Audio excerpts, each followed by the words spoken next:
সালাম আলাইকুম। আমি আছি এখন ফেনী সদরে দাউদফল দাউদফলের সামনে যে দেখতেছেন আপনারা দেখতে পাচ্ছেন যে কুড়ে গাছটা আমার পিছনে। এটা প্রায় 400-500 বছর আগের কুড়ে গাছ। এটা অনেক পুরাতন কুড়ে গাছ। এটার কিছু ঢাল আছে, ঢালগুলো খুবই ঝুঁকিপূর্ণভাবে শুকিয়ে আপনার ঝড় হওয়ার সময় ভেঙে পড়ে। তো এটা আমি ভিডিওটা করা একটা কর্তৃপক্ষের যাতে নজরে আসে। আপনারা দেখতে পাচ্ছেন যে কুড়ে গাছের ঢালগুলো আছে, এই ঢালগুলো যাতে কেটে যাতে আপনার এই বিদ্যুতের লাইনগুলো আছে এগুলোতে একটু ক্লিয়ার ভাবে রাখা হয়।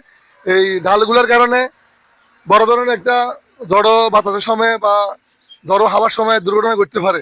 এটা যেন নতুন সরকার এবং নতুন এমপির মহোদয়ের নির্দেশে দৃষ্টি আকর্ষণ করতেছে যেন এটা একটা ভালোভাবে সংস্কার করা হয়। এই দেখতে পাচ্ছেন যেমনটা আমার পিছনে দেখতেছেন, এই ডালটা কিন্তু শুকনা। এই ডালটা একেবারে শুকনা। যদি আপনার জোরো হাওয়া বা একটা জোরো ঝড় তুফান আসে তখন কিন্তু এই ডালের টুকরাগুলা ভেঙে ভেঙে পড়বে। হয়তো মানুষের যাতায়াতে গাড়িতে পড়তে পারে, মানুষের গায়ে পড়তে পারে। এবার এটা কিন্তু মরা ডাল। এই ডালগুলো যতটুকু পর্যন্ত মরা আছে ওগুলো কেটে দিলে আমার মনে হয় ভালো হয়। জনগণের যাতায়াতে খুবই সুবিধা হইব, ভালো হইব।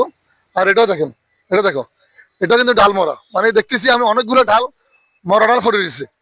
গাছের ডাল কিন্তু অনেকগুলো মরা মরা ডাল। এটা কিন্তু একটা হোটেলের উপরে 5 স্টার একটা রেস্টুরেন্ট আছে, এখানে রেস্টুরেন্টের উপরে কিন্তু এই ডালটা মরা ডালটা অনেক সময় মনে করেন এটা যদি ঝড়ো হাওয়া পায়, ঝড় তুফান আসে তখন কিন্তু এই ডালটা পড়ে হতো এখানে বহুত মানুষ দুর্ঘটনা এটা ঘটাতে পারে। তো ভাই এখানে এটা কি মনে করেন, বিপদ মনে করেন নি এই ডালটা? হ্যাঁ? জি জি, এখানে আপনার এই ডালটা মনে হয় কেটে দিলে আপনাদের জন্য অনেক ভালো হবে। অনেক ভালো হবে। বৃষ্টি ভালো, এখানে অনেক কিছু পরে আপনার ছোট ছোট ডাল ভাঙা টাঙা পরে, জি, সারের অনেক ক্ষতি হয় মাঝে মাঝে। আচ্ছা আচ্ছা।